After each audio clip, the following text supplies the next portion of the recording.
ou il est un observateur dans certains couples. Pour d'autres même, Jésus est un assistant. Il fait de l'assistanat dans le couple. Mais tant que Jésus est relayé au plan de l'assistant, jamais vous n'allez avoir une relation ou un couple solide. Mais lorsque vous allez faire de Jésus le fondement de votre relation, vous allez faire de Jésus le guide de votre relation ou le roi de votre foyer, vous allez voir que ce foyer va commencer à prendre du volume et à avoir une assise dans le Seigneur. Alors maintenant, je vais entamer le premier grand point de notre première leçon, qui est pourquoi Christ doit être au centre du mariage. Pourquoi Jésus doit être au centre de nos différents couples, de nos différents engagements. Premièrement, parce qu'il est le créateur du mariage. Vous êtes sans ignorer que le mariage est institué par Dieu. On est tous d'accord avec ça. Le mariage est institué par Dieu. Et donc, si vous fonctionnez sans Christ dans votre couple, dans votre mariage, cela n'aboutira pas. Ça va se casser. Sans Christ, on va essayer de faire fonctionner le mariage, mais sans son manuel. Bon, nous tous, nous avons aujourd'hui des téléphones. Pour d'autres, c'est des Android. Pour nous autres, c'est des Apple. Vous n'allez jamais pouvoir utiliser un téléphone dans toute sa potentialité si vous n'utilisez pas l'App Store. Chez Apple, c'est Apple Store. C'est Apple Store qui vous permet d'avoir à télécharger toutes les applications qui vont vous permettre de pouvoir être en contact avec le monde, en contact avec des partenaires, en contact avec d'autres personnes. Donc, si vous n'avez pas Apple Store ou si vous n'avez pas Google, comment on appelle ça? Chez Android, c'est quoi? C'est comment on appelle votre truc là même? Play Store. Si vous n'avez pas Play Store, vous ne pouvez pas profiter véritablement de votre téléphone. Vous ne pouvez pas. C'est Play Store qui va vous permettre de télécharger des applications. Sinon, si vous n'avez pas ça, vous prenez votre téléphone, vous mettez la puce. La seule chose que vous allez pouvoir faire, c'est juste passer des coups de fil de façon nationale ou internationalement, mais de façon normale. Ou envoyer des textos et ça s'arrête là. Mais tant que vous restez à ce niveau, vous êtes limité. Et beaucoup sont limités. Pourquoi? Parce que ils essaient de faire fonctionner leur relation sans utiliser le manuel qui a été donné, c'est-à-dire la Bible. On n'utilise pas le manuel du mariage pour faire fonctionner notre mariage. Voilà pourquoi est-ce que certains couples sont stagnants. Certains couples n'évoluent pas. Ils n'avancent pas. Voilà tout le problème.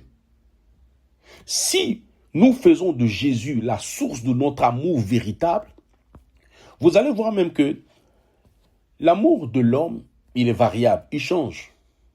Aujourd'hui, un homme peut dire j'aime ma femme, demain il va dire je l'aime pas. Ça, c'est l'homme, il est changeant, il varie. Alors que l'amour qui vient de Dieu, l'amour de Dieu, lui, il est constant.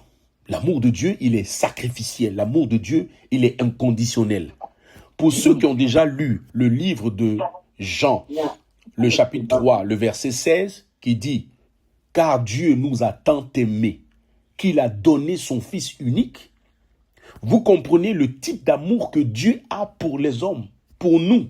Quand Dieu dit « il aime », son amour il est constant. Depuis plus de 2000 ans que Dieu a déclaré cette parole, qu'il aime, il a aimé le monde au point de se donner, jusqu'à aujourd'hui, cet amour de Dieu continue de se faire valoir.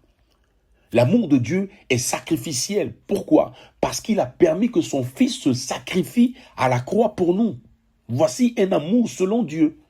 L'amour de Dieu est inconditionnel, c'est-à-dire qu'il n'y a aucune condition que Dieu peut mettre pour son amour qu'il a vis-à-vis de nous. Donc, lorsque nous décidons de manifester l'amour de Dieu, selon Dieu, nous allons être constants dans notre amour, nous allons être sacrificiels dans notre amour et nous allons être inconditionnels dans notre amour. Donc, ça veut dire que ma relation et mon amour pour mon conjoint ou ma conjointe, pour ma femme, pour mon époux, ça va être de façon constante. C'est pas un amour qui va varier. C'est-à-dire aujourd'hui je t'aime, demain je ne t'aime pas. Non, ça ne varie pas. Ça reste constant. Ça bouge pas. De la même manière que la Bible dit que Jésus est le même hier, aujourd'hui, éternellement, vous voyez que lui, il ne change pas. Et c'est comme ça qu'il aime. Son amour est constant. Donc, notre amour doit être constant. Notre amour doit être sacrificiel. Ça veut dire que lorsqu'on aime, on doit aller jusqu'à se sacrifier pour la personne dont on dit qu'on aime. Tu ne peux pas dire que tu aimes une personne et que tu ne sois pas prêt à te sacrifier pour cette personne. Ça veut dire que ton amour n'est pas un amour selon l'amour de Dieu. Tu ne peux pas dire à ta femme que tu l'aimes et puis ton amour est conditionnel. C'est-à-dire, tu l'aimes, bon, parce que. Non. Quand on aime, il n'y a plus de parce que. Je t'aime, point barre. Quand quelqu'un dit, je l'aime parce que, non. Si tu dis que tu aimes quelqu'un parce que, c'est que tu ne l'aimes pas. C'est que ton amour n'est pas l'amour selon Dieu. Or, Dieu veut que tu aimes selon lui.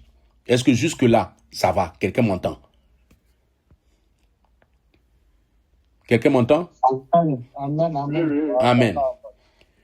L'amour de Dieu va provoquer la protection dans le couple spirituellement. Vous savez, un couple qui est loin de Christ va devenir très vite vulnérable. C'est-à-dire, il va être vulnérable aux incompréhensions. Dans un tel couple, quand Christ n'est pas le centre, il y a tellement d'incompréhensions. Vous ne vous comprenez pas. L'autre parle, l'autre aussi parle, mais vous ne vous entendez pas. Vous ne vous comprenez pas parce que justement, l'autre parle arabe, l'autre parle chinois. Pourquoi? Parce que Jésus n'est pas au centre. Quand Jésus est loin du couple, il y a la tentation qui rentre. Et la tentation va aboutir à un nombre de choses qui va briser le couple. Lorsque Jésus est loin du couple, il va avoir toutes les formes d'attaques spirituelles que vous allez recevoir. Lorsque Jésus est loin du couple, vos émotions vont tantôt se refroidir. Il y a un genre de refroidissement d'émotions. Ça, c'est lorsque Jésus est loin de votre couple. L'amour de Dieu continuera toujours à donner, à permettre que dans le couple, il y ait la sagesse pour gérer les conflits. Voilà un autre point où beaucoup d'entre nous faisons erreur. Vous savez, quand le Saint-Esprit est au centre, les conflits vont devenir des marches vers la maturité. Si vous avez des conflits dans vos couples et que ces différents conflits ne vous amènent pas à grandir, ne vous amènent pas à atteindre la maturité, c'est que il y a un problème. Il y a un problème. Le Saint-Esprit doit pouvoir, lorsqu'il est au centre, vous amener à avoir une certaine maturité, même quand les conflits se lèvent. C'est lorsque le conflit se lève et que le Saint-Esprit étant présent, le Seigneur est le centre de cette relation, c'est là que vous allez voir une forme d'humilité qui va être manifeste chez l'un ou chez l'autre. Généralement, on dit que dans un couple, il ne peut pas avoir deux bornes positives. Parce que deux bornes positives qui se croisent, il y a masse. Il faut, pour que le courant passe, l'électricité passe, il faut une borne positive et une borne négative. Mais quand les deux sont chauds, c'est compliqué. Donc dans le couple, quand c'est chaud, il va falloir que un soit calme, l'autre étant chaud naturellement parce qu'il n'est pas content. Donc ça permet en fait qu'il y ait une forme d'évacuation. L'électricité passe. Mais quand les deux sont chauds, il y a masse tout de suite. Et quand il y a masse, il peut y avoir mort d'homme. Amen. Quelqu'un me suit? Amen. Amen. Amen. Quand Christ est au centre de la relation, vous allez avoir une même vision. Une vision commune. Jésus ne peut pas être au centre de votre relation. Et puis vous allez avoir une vision séparée. Sans vision, le couple va se disperser. De la même manière que la Bible dit, sans vision, le peuple est sans frein, c'est de cette même manière que, sans vision, le couple va se disperser. Vous ne pouvez pas être dans un couple, être avec un homme, une femme, et puis voir différemment. Vous devez voir la même chose, voir pareillement. C'est pour cela, souvent même, dans les couples, quand les deux sont tellement fusionnels, quand ils sont assis, vous les regardez, vous allez penser qu'ils se ressemblent. Vous pensez que les deux là, c'est des jumeaux. Pourquoi? Parce qu'ils ont réussi à fusionner. Ils voient dans la même direction. Ils pensent pareil. Ils fonctionnent pareil. Ils ont la même vision commune. Amen. Cela m'amène à passer au deuxième grand point. Le deuxième grand point sera le modèle biblique. Quel est le modèle biblique concernant le couple pour nous? En ce moment-là, je parlerai du couple ou de la relation triangulaire. Nous tous, nous savons ce que c'est qu'un triangle. N'est-ce pas? On connaît le triangle. On va essayer maintenant, nous, dans notre esprit, de représenter le triangle. Si on était en visio, ça allait m'arranger plus. J'allais dessiner un triangle sur une feuille pour vous le faire voir. Et vous allez voir l'exemple que je voulais vous donner. Dans ce triangle-là, vous avez le sommet. Vous avez le bout pointu, le sommet. Et en dessous, vous avez les deux extrémités du triangle. Donc le triangle est à la fois, comme on disait à l'école, il a 3 points. Donc on a le point qui est en hauteur et les 2 autres points qui sont à gauche et à droite. Le point au sommet, c'est Dieu. Les 2 points à gauche et à droite, c'est monsieur et madame. Maintenant, ce qui est extraordinaire, plus chacun va se rapprocher de Dieu, plus ils vont se rapprocher eux-mêmes automatiquement l'un de l'autre. Regardez l'image. Voyez le triangle et imaginez les 2 qui sont en dessous en train de monter tout doucement vers le sommet. Dieu qui est le sommet. Quand ils montent les 2 vers le sommet, vous voyez que les 2 sont en train de se rapprocher. Or, en bas, ils sont éloignés.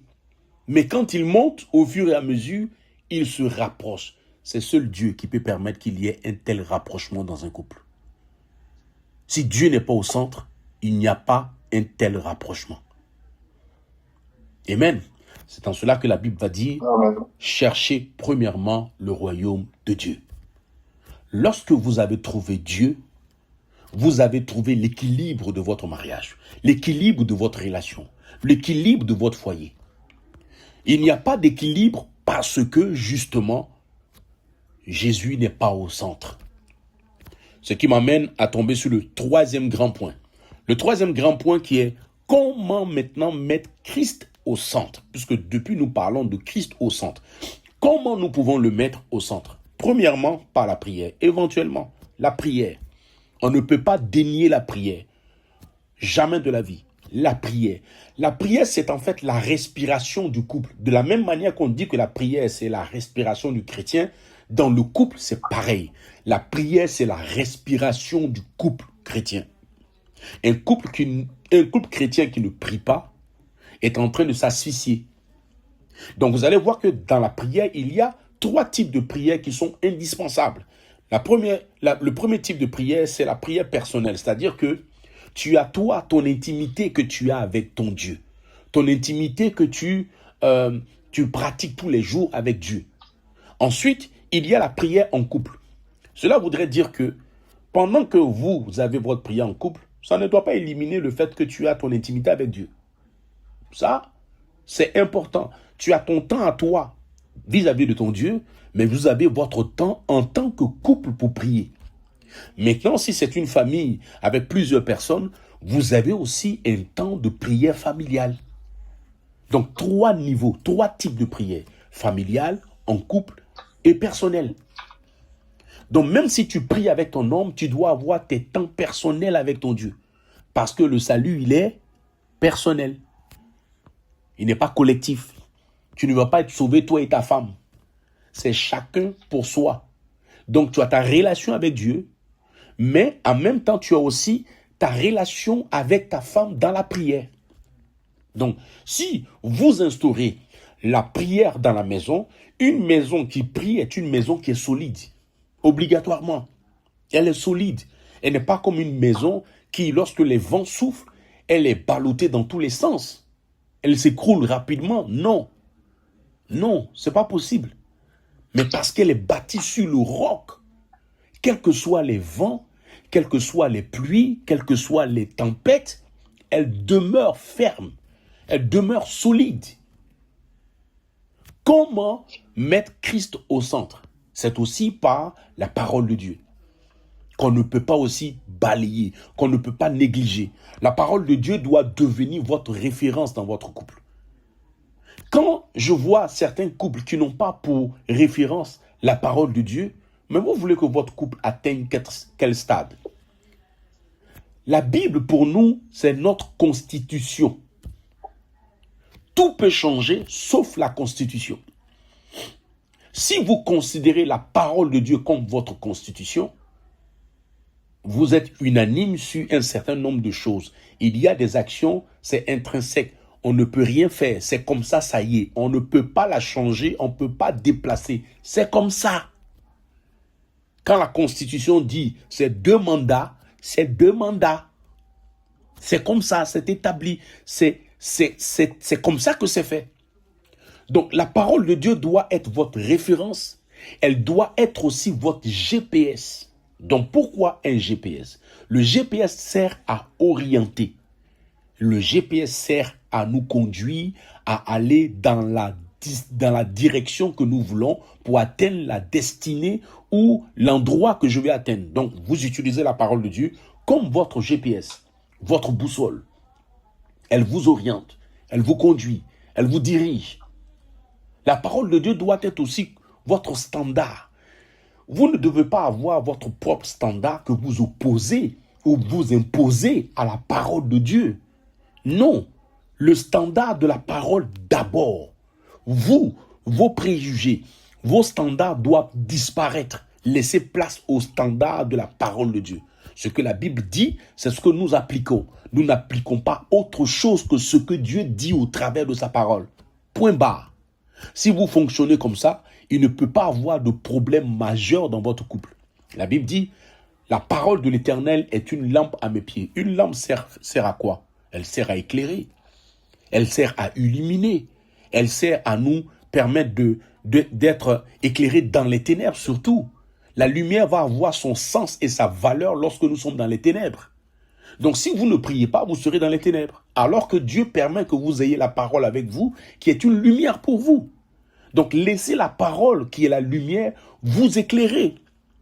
Lorsque vous parlez pardon, mais c'est tiré de la parole. Comment tu pardonnes? C'est la parole.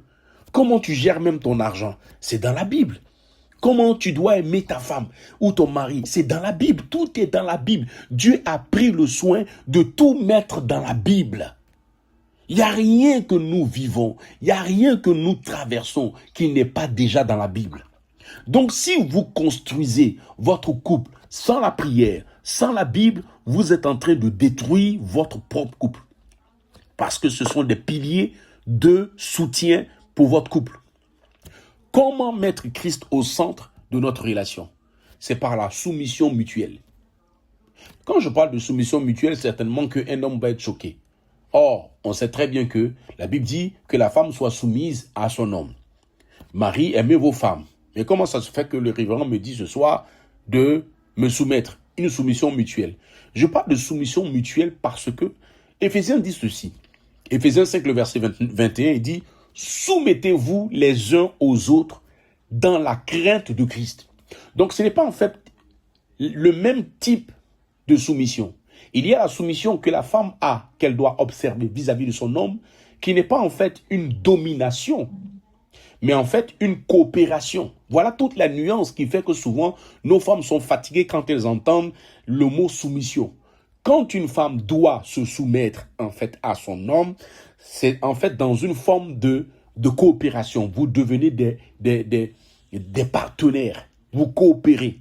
Ce n'est pas pour dominer l'un sur l'autre. Au départ de la création, lorsque l'homme et la femme avaient péché, la Bible dit que le regard de la femme se tournera vers son mari et quoi? Le mari dominera sur elle, n'est-ce pas? Mais dans la nouvelle alliance, il n'y a pas de domination sur l'un et l'autre. Parce que le plan originel n'était pas que l'un domine sur l'autre. Quand ils avaient été créés dès le départ et qu'ils n'avaient pas encore péché, ils étaient plus ou moins au même niveau, mais on sait qu'il y a le chef qui a été créé en premier. l'autre a été créé dans le but d'aider l'homme. Mais après la chute, vous allez vous rendre compte que c'est là qu'on va parler de domination. Ton regard sera tourné vers ton mari et il dominera sur toi. Mais dans la nouvelle alliance, à cause du fait que Christ a payé le prix, il n'y a plus de domination que l'homme doit avoir sur sa femme. La chose a été rectifiée. Donc quand vous entendez soumission, mesdames, ce n'est pas de la domination, mais comprenez plutôt coopération. Comment mettre Christ au centre de notre relation? C'est par la décision spirituelle qu'on prend ensemble. Toutes les décisions que nous prenons, nous les prenons ensemble. Un couple doit toujours s'accorder sur les décisions financières. Vous avez des décisions financières à prendre, c'est ensemble. Comment vous gérez votre finance à la maison, c'est ensemble que vous décidez. Monsieur ne peut pas travailler et puis il cache son argent à sa femme. Madame ne peut pas travailler, elle cache aussi son argent à son mari. Non, c'est ensemble. Décision financière ensemble. Un couple doit s'accorder sur la gestion même des enfants ensemble.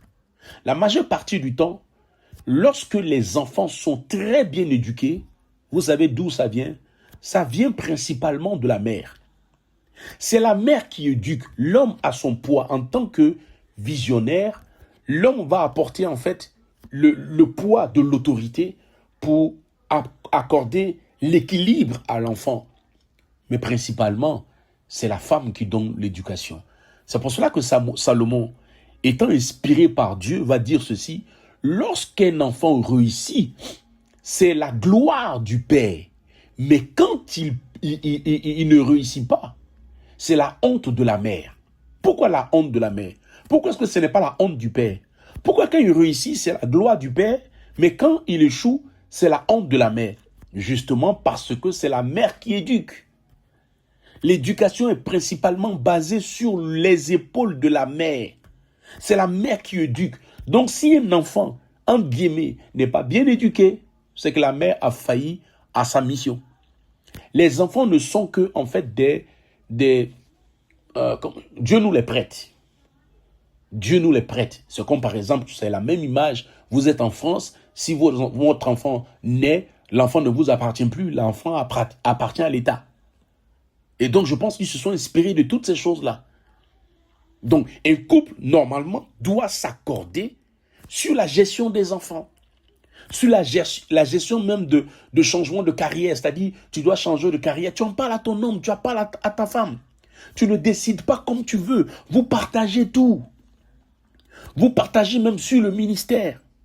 Vous partagez sur les relations extérieures. Vos amis, vos familles. Vous échangez sur tout. En réalité, comme on dit, ton mari ou ton homme est ton meilleur ami. Vice-versa pour ta femme. Tu ne peux pas être en couple avec une femme ou un homme et avoir un meilleur ami dehors. Non. Ton meilleur ami, c'est ton homme, c'est ton mari, c'est ta femme. Il ne peut pas avoir de meilleur ami. Si toi, tu as un meilleur ami en dehors de ton homme ou de ta femme, mais tu es dans l'erreur. Ton meilleur ami, c'est ton mari. Ton meilleur ami, c'est ta femme. C'est vous deux. C'est vous deux, vous deux. L'homme quittera son père et sa mère et s'attachera à sa femme et les deux deviendront une seule chair. Donc toi, tu caches des choses à ta chair. Comment tu fais ça? Comment tu arrives à cacher des choses à ta propre personne? Tu te caches des choses à toi-même. Waouh! Un couple normalement qui est divisé dans les décisions va devenir un terrain d'attaque. Tant que vous êtes divisé, l'ennemi sait bien faire pour lui. Ça l'arrange. Il va utiliser cela pour accentuer ses attaques sur ce couple. Parce que le diable ne veut jamais que vous soyez tranquille et que vous vivez votre vie de couple tranquille. Il veut apporter plus de pollution dans votre couple et qu'à un moment donné, vous décidez de vous séparer. Ça l'arrange. Plus il y a la séparation, lui, c'est bon pour lui. Parce qu'il a réussi une de ses missions. Comment mettre Christ au centre de notre relation? C'est par la purification de la maison. Jésus ne peut pas être au centre d'une maison où règne la pornographie. Il y a la pornographie qui circule. C'est-à-dire, dans ton téléphone, ce n'est que des vidéos de porno. Dans la maison, ce n'est que des trucs de porno. Non. Jésus ne peut pas être le centre d'une telle maison. Non. Jésus ne peut pas être au centre d'une maison où plane l'adultère. Vous êtes mariés légalement et il y a l'adultère qui plane. Jésus il peut pas être là. Il ne cohabite pas avec le péché. Jésus ne peut pas être au centre d'une maison où il y a la rancune qui domine. Les deux sont dans la maison et ils se font la guerre. Ils se haïssent pendant qu'ils sont ensemble. Jésus ne peut pas être là. Il ne peut pas dominer dans une telle maison. Il ne peut pas être le centre dans une telle maison. Jésus ne peut pas.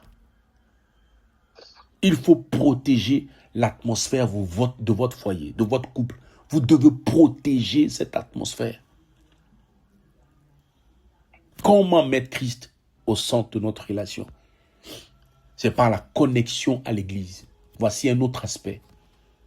Beaucoup pensent que lorsqu'ils vont se déconnecter de l'Église, c'est bon pour eux. Non, vous vous trompez. Un couple qui est déconnecté de l'Église devient faible spirituellement. Ah oui. La couverture spirituelle, en fait, c'est au niveau de ton assemblée. Il y a une couverture au niveau de ton assemblée qui permet que, de par cette couverture, tu jouis de la paix, tu jouis de la croissance, tu jouis de la stabilité. Maintenant, imagine que tu te déconnectes de la couverture. Qu'est-ce qui se passe? Tu te livres. Tu te livres. Et qui va en pâtir? C'est toi. Cela nous amène au 4e point. Le 4e point sera les symptômes d'un couple où Christ n'est pas au centre. Maintenant, vous allez voir la différence entre quand Christ est au centre et quand Christ n'est pas au centre. Quand il n'est pas au centre, première chose que vous allez constater, c'est beaucoup de disputes. Ce n'est que des disputes et des disputes. Des disputes en un point fini. Ça ne s'arrête pas. Tous les jours, ce ne sont que des palabres.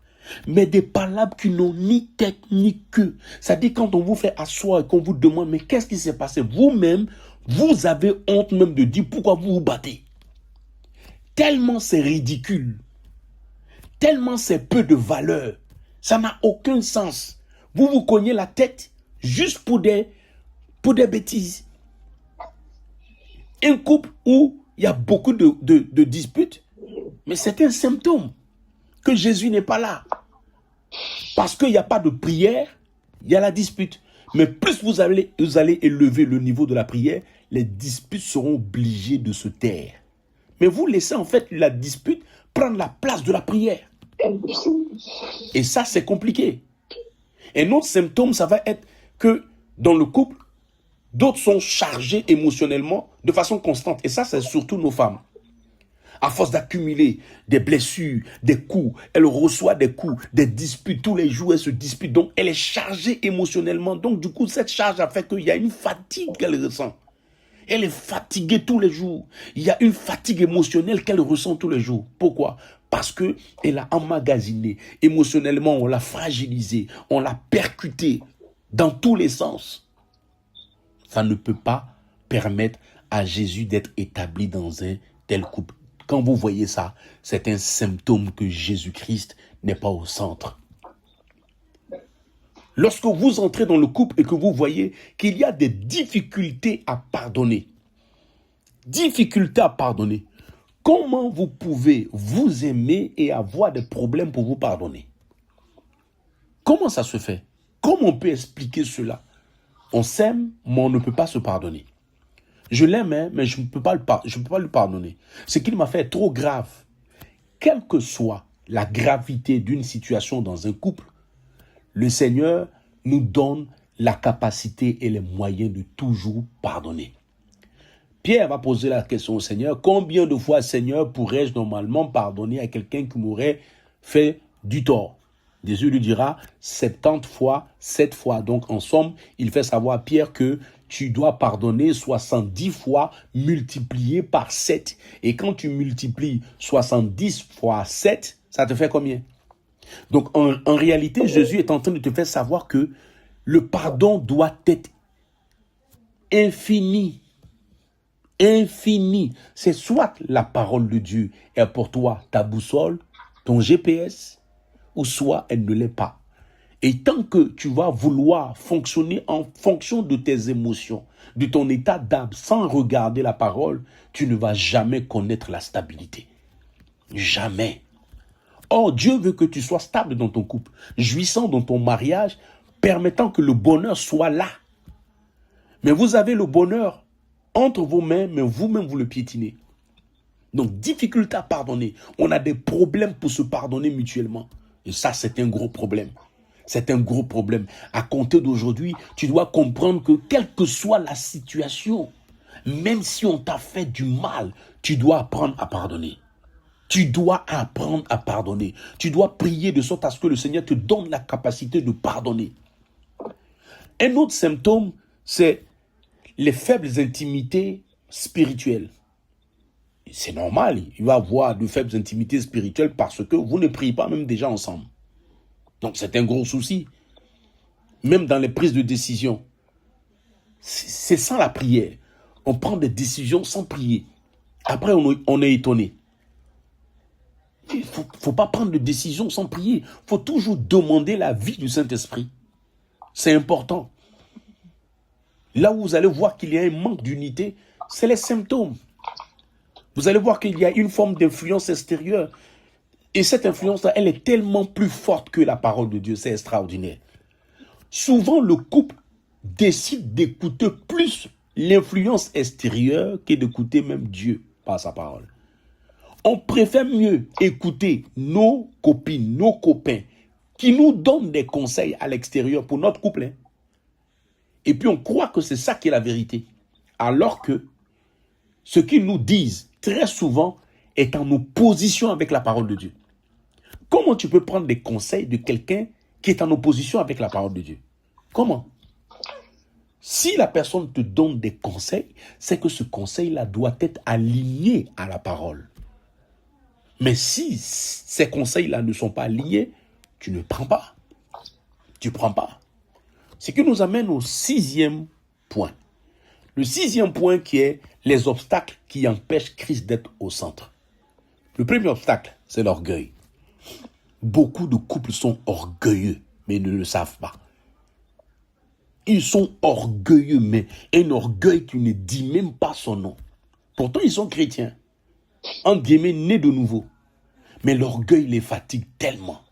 Parce que dans le couple, chacun veut se faire entendre et chacun veut avoir raison quand ils sont dans un conflit. Papa disait un jour, c'est soit tu cherches la paix dans ton foyer ou tu cherches à avoir raison. Tu ne peux pas chercher à avoir raison. Dans ton foyer, personne n'a raison, personne n'a tort. Vous êtes une seule chair, ou bien tu as oublié ça. Tant que vous êtes une seule chair, la raison c'est pour vous deux. Vous avez tort, vous deux. Mais tu ne peux pas dire j'ai raison et puis l'autre il a tort. Pourquoi? Vous n'avez pas raison, vous deux. Vous avez tort, vous deux. C'est pour cela d'ailleurs que même quand l'autre reconnaît son tort, celui qui pense avoir raison doit lui-même aussi s'excuser. C'est important. Quand ta femme vient te demander pardon pour une telle situation, toi-même aussi, ah chérie, pardon. Pardon, j'ai mal fait. Pourtant, tu n'as rien fait, mais tu demandes pardon. Je vous ai expliqué une fois que la personne qui normalement demande pardon, ce n'est pas la personne qui nous fait, qui a reçu le mal. Moi, je te fais du mal, c'est pas moi qui dois demander pardon. C'est celui à qui j'ai fait mal là qui doit demander pardon. L'exemple est tiré de Jésus. Jésus à la croix dit, Père, pardonne-moi. Pardonne-leur plutôt car ils ne savent pas ce qu'ils font. Comment lui qui n'a rien fait, c'est lui qui demande pardon pour des gens qui l'ont lapidé, pour des gens qui l'ont percé, qui l'ont crucifié. Donc ça veut dire que dans le vrai sens du terme, quand on parle du pardon, lorsqu'on te fait du mal, toi qui reçois le mal, c'est toi qui demandes pardon. Voilà le vrai sens. Amen. Un autre obstacle, c'est l'individualisme. Mais vous allez voir que, bon, l'individualisme ici, c'est ce pays-là même qui le permet. C'est un pays individualiste. Vous allez voir quelqu'un dans la rue même qui tombe. Il est en train d'agoniser. Personne ne va vouloir s'approcher à cause de cela. Et ça ne peut pas demeurer dans un couple. C'est-à-dire chacun est dans son coin. Chacun est dans son... Voilà, chacun gère ses trucs. Non, il ne faut pas être un couple pour gérer à côté. Non. Si on part sur la base du principe que l'homme quitte son père et sa mère, s'attache à sa femme, ils deviennent une seule chair, selon moi, je ne dis pas de façon générale, selon moi, je trouve inadmissible qu'un couple chrétien fasse la séparation de biens. Ça, c'est selon moi, selon ma compréhension. Parce que pour moi, si nous sommes une seule chair, il ne peut pas avoir de séparation de corps, de séparation de biens. Voilà, ça c'est selon moi. Mais je ne l'oblige pas à tout le monde. Chacun fait comme il sent bon pour sa relation. Un autre obstacle, ça va être l'indépendance excessive. C'est-à-dire, quand je parle d'indépendance excessive, c'est le style, je n'ai besoin de personne en fait pour m'en sortir. Je n'ai pas besoin de toi. Vous allez voir des femmes qui parlent comme ça même à leur homme. Je n'ai pas besoin de toi pour m'en sortir. Je n'ai pas besoin de toi. Ou l'homme qui va dire à sa femme, tu sais, je n'ai pas besoin de toi. Ah mais si, tu as besoin d'elle. Eh bien si, tu as besoin de lui. Vous êtes tous deux ensemble engagés pour la même bataille. Vous ne pouvez pas aller en rang dispersé. Vous partez en rang dispersé, vous êtes déjà cloués. Vous devez avoir la même vision, comme on dit. Comme on le disait tout à l'heure. C'est vous deux, engagés, liés pour la vie.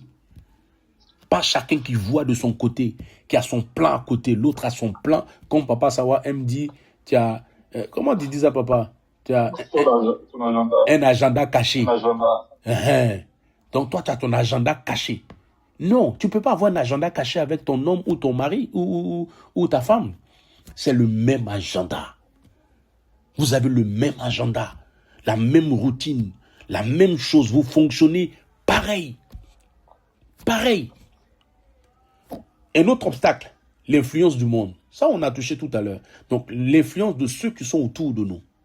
Vous ne pouvez pas laisser les gens de l'extérieur avoir tellement d'influence sur vous au point où ça joue dans votre couple. Même vos parents ne peuvent pas prendre des décisions dans un certain cas dans votre couple. Vous le savez? Non. Vos parents peuvent vous donner des conseils, mais ne peuvent pas décider pour vous à partir du moment où vous êtes mariés. Partez du simple fait que la Bible dit, l'homme quittera son père et sa mère et il s'attachera à sa femme et les deux deviendront. Donc, l'homme a quitté, ils sont attachés les deux. Le père peut donner des conseils, mais il n'oblige pas son fils à exécuter le conseil que lui donne. Non. Donc, l'influence extérieure peut être aussi un obstacle qui empêche Christ d'être au centre de notre relation. Il y a aussi les blessures non guéries. Tu as connu une relation qui n'a pas marché, tu as été blessé, ça n'a pas été traité, tu t'es engagé, ce n'est pas mauvais. Ce n'est pas mauvais. D'autres diraient, normalement, il faut que tu te traites d'abord avant de pouvoir t'engager. Même si tu as été blessé, que tu as pu rentrer dans un couple, si celui avec qui tu es a une bonne compréhension et une maturité, il arrivera à guérir la plaie qu'on t'a infligée. Il peut être quelqu'un qui t'aide à guérir de cette blessure-là. Mais de base, il est conseillé que la personne se traite d'abord, être bien avant de s'engager. Sinon, elle risque de reproduire les mêmes choses.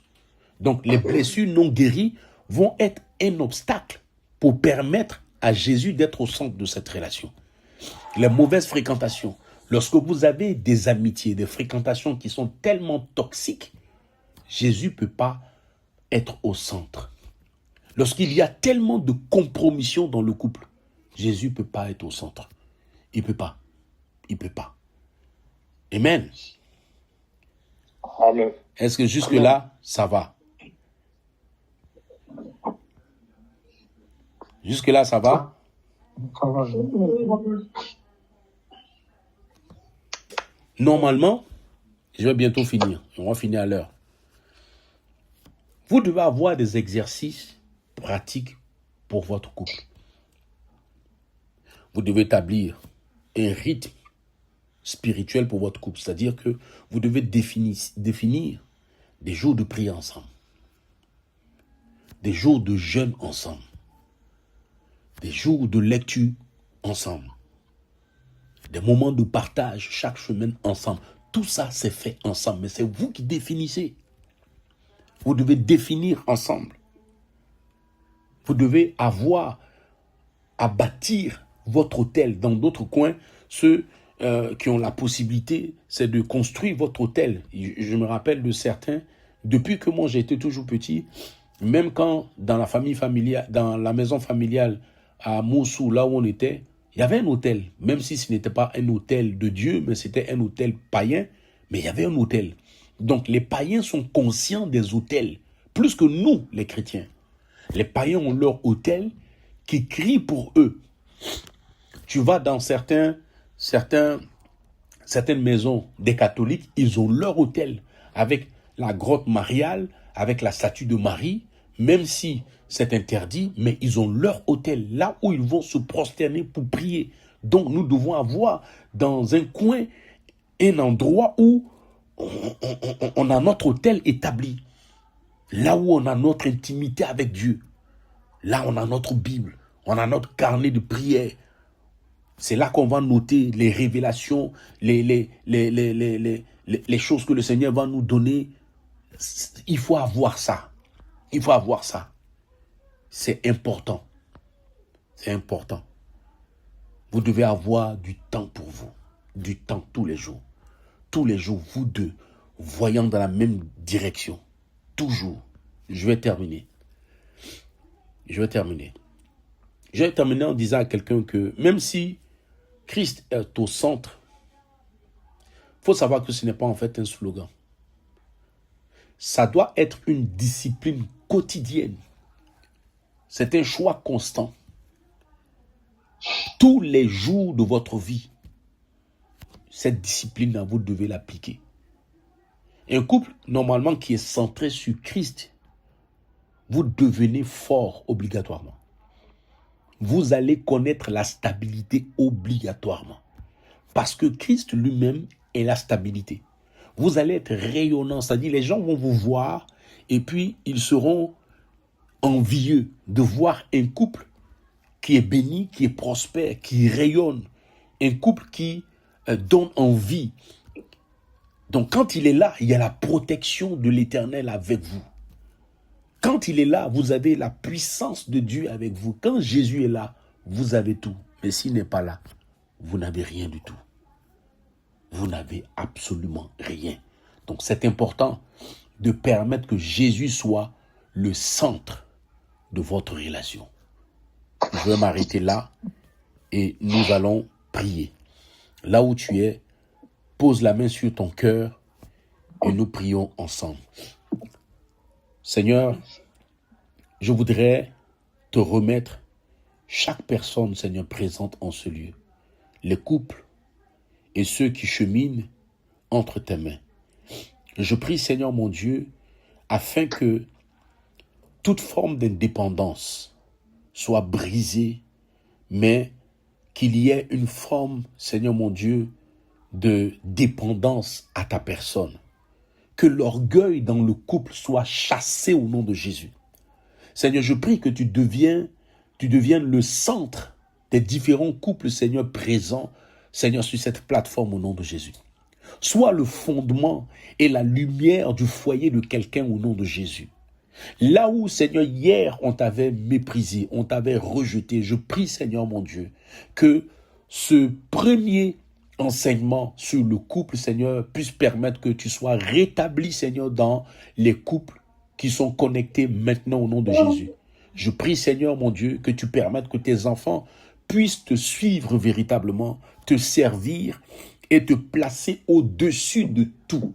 Que rien ne soit au-dessus de toi, que toi, tu sois le centre et que tu sois celui qui contrôle tout dans leur maison. Que leur maison et leur habitation, Seigneur, soient sous ton contrôle, sous, Seigneur, ta surveillance, sous ta direction, pour la seule et unique gloire de ton nom. Merci, Seigneur mon Dieu, de le faire et que toute la gloire te revienne. Au nom puissant de Jésus-Christ, nous avons prié. Amen. Amen. Amen. Amen.